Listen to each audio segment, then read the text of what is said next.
VT Bulletin sponsored by Uttam Singh Academy, Rewa. नमस्कार, आप देख रहे हैं विंध्या टाइम्स और आपके साथ मैं श्रेया हाजिर हैं आज की बुलेटिन की खबरों के साथ। पहली खबर की बात करते हैं। रीवा सर्किट हाउस रेपकांड को लेकर पुलिस ने भोपाल में दबिश देकर रीवा के चर्चित चेहरे संजय त्रिपाठी और उनके भांजे को गिरफ्तार कर रीवा न्यायालय में पेश किया है। न्यायालय में पेश करने के पहले उनका मेडिकल परीक्षण कराया गया। आपको बता दें कि आज ही रीवा के पुलिस अधीक्षक नवनीत भसीन ने बयान दिया था कि दुष्कर्मी बाबा को संजय त्रिपाठी ने अपने घर में शरण दी थी और उसके बाद अपने वाहन से दूसरी जगह भिजवाया था। वह इस पूरे मामले में संजय त्रिपाठी और उनके भांजे अंशुल मिश्रा को गिरफ्तार कर पुलिस ने पूछताछ की। आज दोनों को मेडिकल परीक्षण के लिए भेजा गया। न्यायालय परिसर में संजय त्रिपाठी अपने आप को निर्दोष बताते दिखे। संजय त्रिपाठी और उनके भांजे अंशुल मिश्रा पर घटनाक्रम के आरोपी को संरक्षण देने का आरोप है, लेकिन फिलहाल ये पूरा मामला जांच का विषय है, जिसकी पुलिस गहनता से जांच कर रही है। वहीं दूसरी ओर पुलिस और प्रशासन नगर निगम अमले के साथ संजय त्रिपाठी के घर और घर के सामने निर्माणाधीन शॉपिंग कॉम्प्लेक्स की नाप की गई। रीवा कलेक्टर ने कहा है कि जो भी अवैध तरीके से निर्माण किया गया है उसे प्रशासन द्वारा गिराने की कार्यवाही की जाएगी। तो ये कुछ आरोपी पकड़े गए हैं, क्या पूरा मामला था, किस संज्ञान आया था? जो आपने देखा इस घटनाक्रम में अभी इन्वेस्टिगेशन के दौरान जो अन्य एविडेंस आए हैं उसके आधार पर कुछ और आरोपी पकड़े गए हैं। अभी इन्वेस्टिगेशन हमारा चल रहा है और इन्वेस्टिगेशन के दौरान एविडेंस कलेक्शन भी किया जा रहा है और इसके पश्चात जो भी अन्य आरोपी होंगे उनकी गिरफ्तारी भी होगी। और जैसा आपने देखा कि अभियान के तहत हम लोग कलेक्टर महोदय और नगर निगम कमिश्नर पूरी टीम यहाँ पर लगातार ये भी देख रही है कि इस प्रकार के बदमाशों का जो भी कार्रवाई करनी है उस पर भी हम लोग लगातार वर्क कर रहे हैं। सर, आपको रिमांड पे लिया गया था, क्या चीज़ अभी तक सामने आई उसके साथ 2 दिन रिमांड आज चोरी हुई है? इन्वेस्टिगेशन की हर चीज़ यहाँ पे ओपन करना ठीक नहीं है और वो डायरी का पार्ट होते हैं, उस पर हम लोग उनके जो पॉइंट हैं उसके आधार पर आगे बढ़ के अन्य कार्रवाइयों पर काम कर रहे हैं। इस मामले में संजय त्रिपाठी के कितना इन्वॉल्वमेंट? जब घटना के पश्चात आरोपी पहुंचा उनके घर, वहीं रुका, रात भर वहीं रहा और उसके पश्चात उन्होंने आरोपी को भागने में सहयोग किया, अपनी फॉर्च्यूनर से छोड़ा। तो ये सब चीज़ें अपराध में लिप्तता को प्रदर्शित करती हैं, जो कि सर्वथा उचित नहीं है। नाबालिग से घटना के मामले में आरोपी को संरक्षण देना उनका अपराध में शामिल होना साफ दिखाता है। सिमरिया विधायक केपी त्रिपाठी ने आज सिमरिया विधानसभा अंतर्गत पूर्वा फॉल में हिंदू नववर्ष के अवसर पर पत्रकार वार्ता का आयोजन किया। पत्रकार वार्ता के माध्यम से सिमरिया विधायक केपी त्रिपाठी ने कहा कि 3 वर्षों की विकास यात्रा को लेकर आज उनके विधायक रहते हुए 3 वर्षों के कार्यकाल में जो महत्वपूर्ण कार्य किए गए हैं उनमें प्रमुख जरहरा बांध, micro irrigation, civil hospital, Simaria Nagar Panchayat के साथ साथ ग्रामीण क्षेत्र में किए गए तमाम महत्वपूर्ण कार्य उल्लेखित है। एक बुकलेट के माध्यम से केपी त्रिपाठी ने बताया कि विधानसभा क्षेत्र में जल जीवन मिशन, सिमरिया महाविद्यालय, नगर परिषद सिमरिया अंतर्गत किए गए कार्य और साथ ही ग्राम पंचायत स्तर पर सड़क, पेयजल, शिक्षा, विस्तार और विकास के जो कार्य किए गए हैं उसके माध्यम से आम जनमानस को तमाम सहूलियत हुई है। केपी त्रिपाठी ने कहा कि आगे आने वाले समय में कुछ बड़े प्रोजेक्ट को लेकर वो काम कर रहे हैं। सिमरिया को पर्यटन स्थल के रूप में विकसित करना उनका लक्ष्य है। साथ ही साथ वह सामन मामा मंदिर का जीर्णोद्धार करते हुए वह सिमरिया में रोजगार का सृजन करना चाहते हैं, जिस दिशा में उनके द्वारा प्रयास जारी हैं। साथ ही उन्होंने कहा कि शिवराज सिंह चौहान के कुशल नेतृत्व में नित नए आयाम गढ़ रहा है।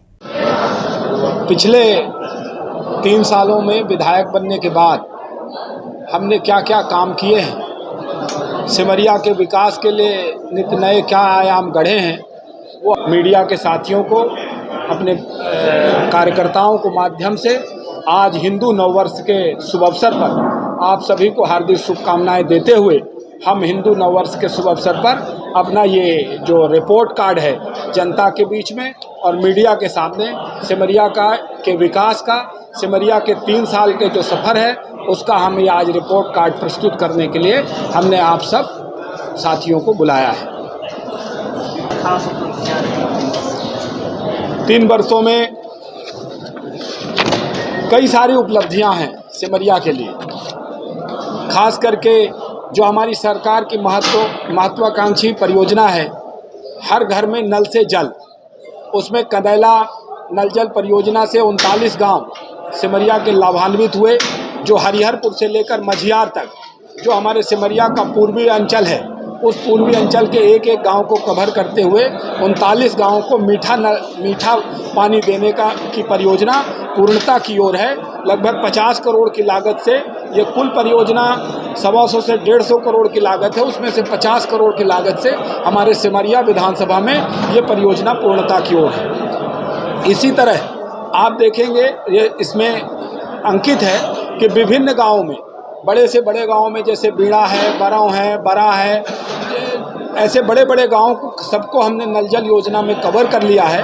लगभग ऐसे 56 गांव हैं जहां पर बड़े गांव हैं जिनको हम कवर करने में कामयाब हुए हैं, और ये शीघ्र अगले 6 महीने से 1 साल के अंदर इन सारे गाँवों को हम नल जल परियोजना में कवर कर लेंगे।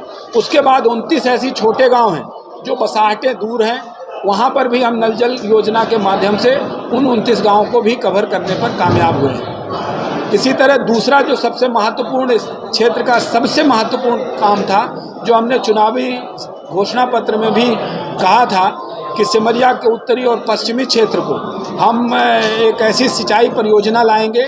चूँकि यहाँ पानी का बड़ा संकट था, तो हमने ये तय किया था कि एक ऐसी परियोजना लाएंगे जिससे उत्तरी और पश्चिमी क्षेत्र के खेतों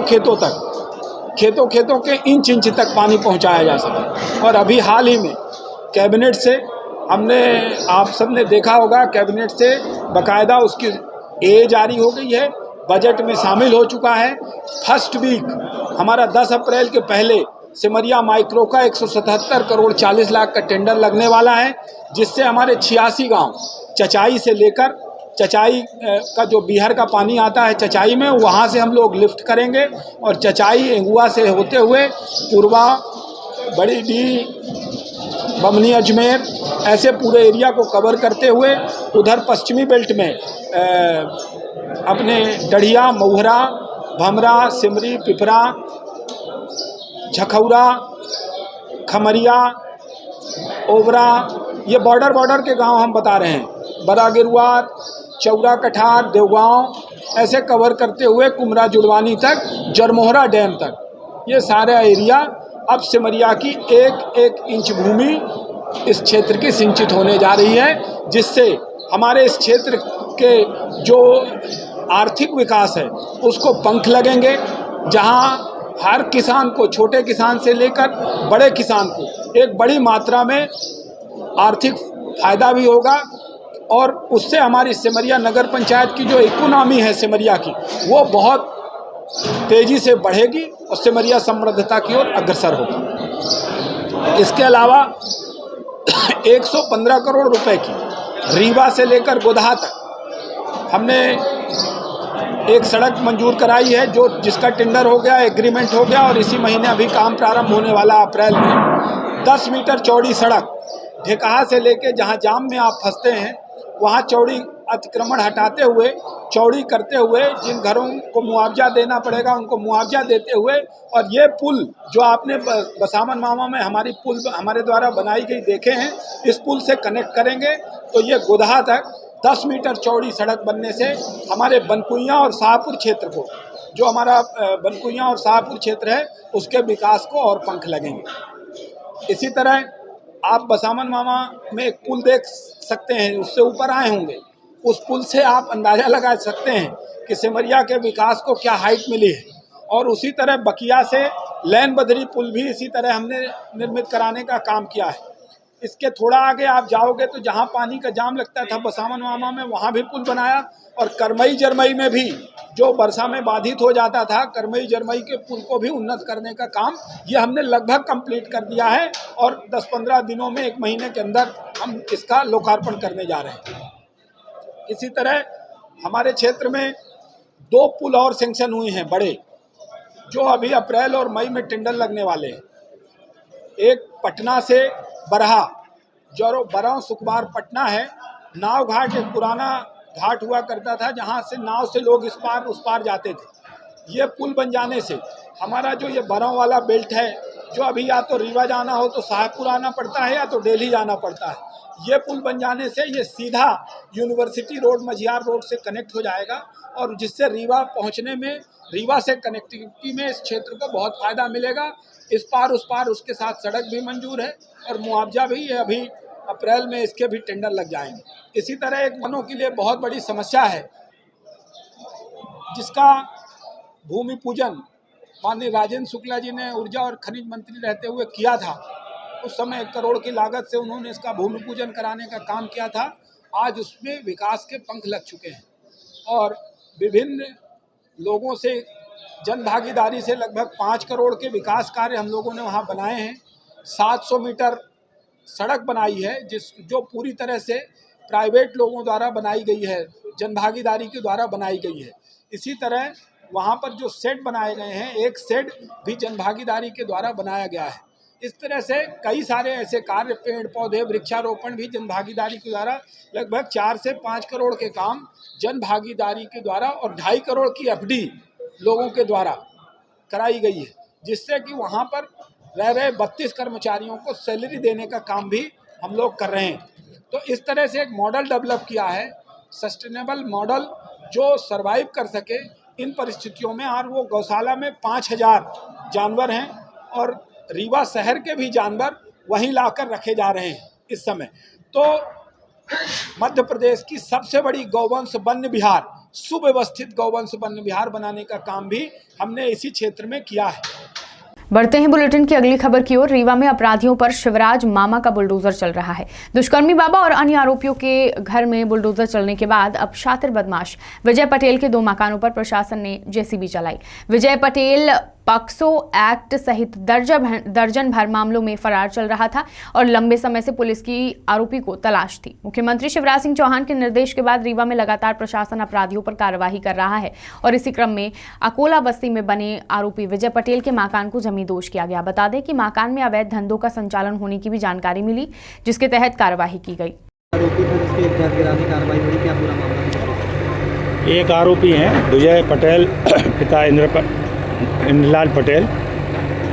इनके खिलाफ एक थाने में 12 अपराध पंजीबद्ध हैं, जिसमें महिलाओं से छेड़छाड़, अवैध हथियार, मादक पदार्थों के कार्रवाई, लोगों को धमकी देना, लोगों के घरों में घुसकर बलात्, गुंडागिर्दी करना नगर निगम के द्वारा ये चिन्हित किया गया है, जिस पर यह कार्रवाई अतिक्रमण गुंडा ध्वस्तीकरण के अंतर्गत कार्रवाई जारी है। कितने अपराध दर्ज है सर? एक कोतवाली थाना क्षेत्र में 12 अपराध मिले, अन्य थानाओं में और अभी जानकारी ली जा रही है। 12 अपराध कोतवाली के पाए गए हैं और इसमें 354 के भी अपराध हैं, जिसमें महिलाओं से छेड़छाड़ पॉस्को एक्ट में फरार है। पॉस्को एक्ट में वर्तमान में फरार है। और जो मकान बनाया गया है, ये भी, इसमें भी मादक पदार्थों का तस्करी के संबंध में जानकारी प्राप्त हुई थी। सभी आरोपी गिरफ्तार हो गए। आरोपी वर्तमान में पॉस्को एक्ट में फरार है। जवा तहसील परिसर में बने शौचालय स्वच्छता अभियान को ठेंगा दिखा रहे हैं। उनकी कभी भी सफाई नहीं कराई जाती, जिससे भीषण गंदगी पसरी रहती है और उपयोग के लायक नहीं रह गया है। बताया गया कि बाहर से आने वाले लोग शौचालय की गंदगी से परेशान हैं। ब्लॉक कांग्रेस कमेटी अध्यक्ष धनेंद्र द्विवेदी ने बताया कि यह दुर्भाग्य की बात है कि सरकार एक तरफ करोड़ों रुपए स्वच्छ अभियान के नाम पर खर्च कर रही है, लेकिन जवा तहसील में बने शौचालय की गंदगी अधिकारियों को दिखाई नहीं देती। हर रोज जवा तहसील कार्यालय में हजारों किसानों का आना जाना लगा रहता है, जो शौचालय में व्याप्त गंदगी से परेशान होते हैं। इस दौरान मांग की गई है कि तत्काल तहसील परिषद के शौचालय को सफाई कराकर लोगों को सुलभ कॉम्प्लेक्स की सुविधा उपलब्ध कराई जाए, वरना कांग्रेस द्वारा तहसील कार्यालय के सामने धरना प्रदर्शन किया जाएगा।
बात करते हैं बुलेटिन की आखिरी खबर की। उमरिया जिले में चैत्र रामनवमी, जवारा जुलूस और रमजान शरीफ के त्योहार को दृष्टिगत रखते हुए पुलिस अधीक्षक प्रमोद कुमार सिन्हा की अध्यक्षता में शांति समिति की बैठक रखी गई। इस बैठक में थाना प्रभारी डॉक्टर ज्ञानेंद्र सिंह और नगर के गणमान्य नागरिक एवं सभी धर्म के लोग उपस्थित रहे।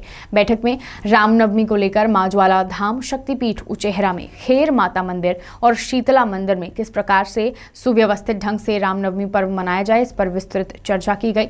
हिंदू नववर्ष के शुभ अवसर पर विश्व हिंदू परिषद और बजरंग दल के द्वारा विशाल राम रथ यात्रा निकाला जाएगा, जिस पर विस्तार से चर्चा की गई।